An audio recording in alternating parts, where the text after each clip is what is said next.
திராவிட முன்னேற்ற கழகத்தோட நிலைப்பாடு எப்பொழுதுமே ஒன்றாகத்தான் இருக்கு. அமைச்சர் உதயநிதி ஸ்டாலின் துணை முதல்வர் ஆவது குறித்து செய்தியாளர் எழுப்பிய கேள்விக்கு திமுக எம்பி கனிமொழி பதிலளித்துள்ளார். திராவிட முன்னேற்ற கழகத்தோட நிலைப்பாடு எப்பொழுதுமே ஒன்றாகத்தான் இருக்கு.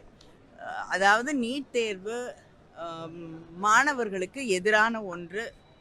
அதை தாண்டி இன்னைக்கு வாய்ப்புகள் வசதிகள் இல்லாத பிள்ளைகள் அவங்களுக்கு மருத்துவ கல்வி அப்படிங்கிறதே ஒரு எட்டாத கனவாக மாறிவிடும் என்பதுதான் திராவிட முன்னேற்ற கழகம் தொடர்ந்து வலியுறுத்தி கொண்டிருந்த ஒன்று.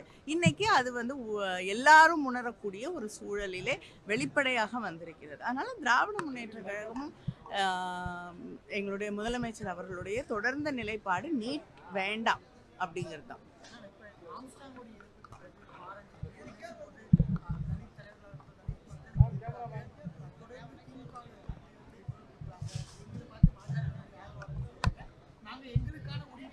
இல்லைங்க, இந்த விஷயங்களுக்குள்ள நான் போக விரும்பல. நிச்சயமாக ஒடுக்கப்பட்ட மக்களோடு தொடர்ந்து அவர்களுக்காக போராடி கொண்டிருக்கக்கூடியது திராவிட முன்னேற்ற கழகம் அப்படிங்கிறது யாருக்கும் சந்தேகம் கிடையாது.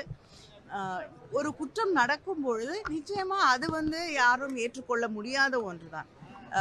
அந்த குற்றத்திற்கு பின்னணியில் இருக்கக்கூடியவர்கள், குற்றத்திற்கு காரணமானவர்கள் நிச்சயமாக சட்டத்தின் முன்னால் கொண்டு வரப்பட்டு தண்டிக்கப்பட வேண்டும் அப்படிங்கிறது தான் திராவிட முன்னேற்ற கழகத்தோடைய நிலைப்பாடு. அது முதலமைச்சர் அவர்கள், கட்சி தலைவர் எடுக்க வேண்டிய முடிவு. செய்திகளை உள்ளது உள்ளபடி தெரிந்து கொள்ள ரெஃப்ளெக்ட் நியூஸை சப்ஸ்கிரைப் பண்ணுங்க.